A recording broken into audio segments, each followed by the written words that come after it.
আসসালামু আলাইকুম। ধরেন আপনি পরীক্ষার হলে আছেন এবং এটা আপনার আনসার স্ক্রিপ্ট। এটাতে আপনি আনসার লিখবেন এবং এটাতে আপনি আনসার লিখলেন, ১ নম্বর আনসার, ২ নম্বর আনসার, ৩ নম্বর আনসার, কিছু একটা আপনি লিখলেন আনসারগুলো।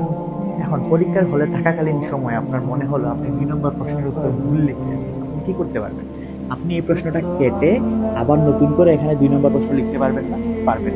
মানে আপনার মনে হলো যে আপনি পুরোটা প্রশ্নের উত্তরই আপনি ভুল লিখছেন। আপনি পুরোটা প্রশ্নের উত্তর কেটে নতুন আরেকটা প্রশ্ন উত্তর নিতে পারবেন এবং সেখানে আবার আনসারগুলো আপনি নতুন করে লিখতে পারবেন। পারবেন না? এই কাজটা আপনি কতক্ষণ করতে পারবেন? যতক্ষণ আপনি পরীক্ষার হলে থাকবেন। কিন্তু দ্য মোমেন্ট আপনি পরীক্ষার হল থেকে বের হয়ে যাবেন, আপনি কি এই প্রশ্নের উত্তরগুলো আবার নতুন করে লিখতে পারবেন পরীক্ষার হল থেকে বের হওয়ার পরে? নিশ্চয়ই পরীক্ষার হল থেকে বের হওয়ার পরে আপনি সেই প্রশ্নগুলোর উত্তর পেয়ে যাবেন, দেখতে পারবেন। কিন্তু তখন কি আর এই প্রশ্নগুলোর উত্তর আপনি লিখতে পারবেন? পারবেন না। ঠিক একইভাবে আপনি যখনই আপনার কাছে এই দুনিয়াতে আপনার কাছে একটা স্ক্রিপ্ট আছে, আনসার স্ক্রিপ্ট। এটাতে আপনি আনসার লিখবেন। এখন আপনি যদি ধরেন আপনি লিখছেন, আপনার কাজ করছেন, আপনি গুনাহের কাজ করছেন, গুনাহ করছেন। ধরেন ধরুন আপনি ২ নম্বরে গুনাহ করছেন, ৩ নম্বরে এরকম আপনি কাজ করছেন। এখন আপনি যেহেতু এই পৃথিবীতে এখনো আছেন, এই দুনিয়াতে এখনো আছেন, আপনার হাতে এই সুযোগটা আছে, এই গুনাহটা কেটে আপনি এখানে তাওবা লিখতে পারবেন। আপনি আল্লাহর কাছে মাফ চাইতে পারবেন।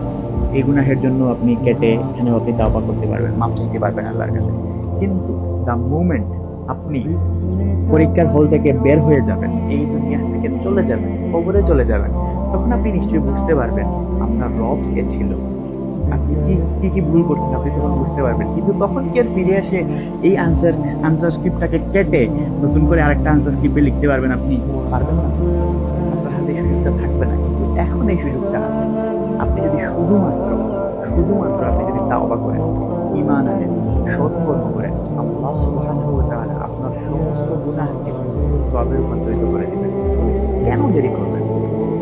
তাওবা করেন, ঈমান আনেন, সৎকর্ম করেন। তাড়াতাড়ি।